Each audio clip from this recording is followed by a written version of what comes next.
سنہری تاج۔ بہت زمانہ پہلے ایک عظیم سلطنت میں ایک بادشاہ حکومت کرتا تھا۔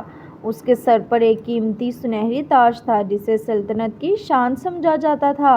لوگ کہتے تھے کہ یہ تاج صرف اسی شخص کے سر پر سج سکتا ہے جو سچا، ایماندار اور انصاف پسند ہو۔ ایک دن اچانک وہ تاج محل کے خزانے سے غائب ہو گیا۔ پورے ملک میں ہلچل مچ گئی۔ سپاہیوں نے ہر جگہ تلاش کی مگر تاج نہ ملا۔ بادشاہ پریشان تھا کیونکہ چند دن بعد نئے ولی عہد کا انتخاب ہونا تھا۔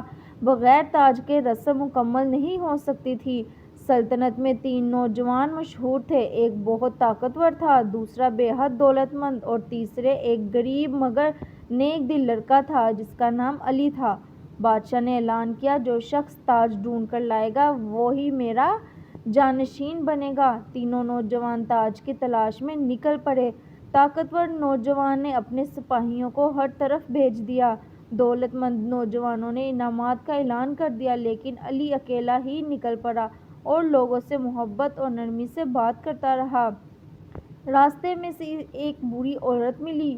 وہ پریشان تھی کیونکہ اس کی لکڑیوں کی گٹھری گر گئی تھی۔ علی نے تاج کی تلاش چھوڑ کر پہلے اس کی مدد کی۔ کچھ آگے ایک زخمی پرندہ ملا۔ علی نے اسے بھی سنبھالا اور پانی پلایا۔ شام کے وقت وہ پرانی جھونپڑی کے پاس پہنچا۔ وہاں ایک بزرگ بیٹھے تھے۔ انہوں نے مسکرا کر کہا، بیٹا تم تاج کیوں ڈھونڈ رہے ہو؟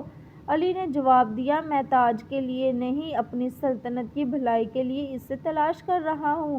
بزرگ خوش ہوئے اور جھونپڑی کے اندر سے سنہری تاج نکال لائے۔ علی حیران رہ گیا۔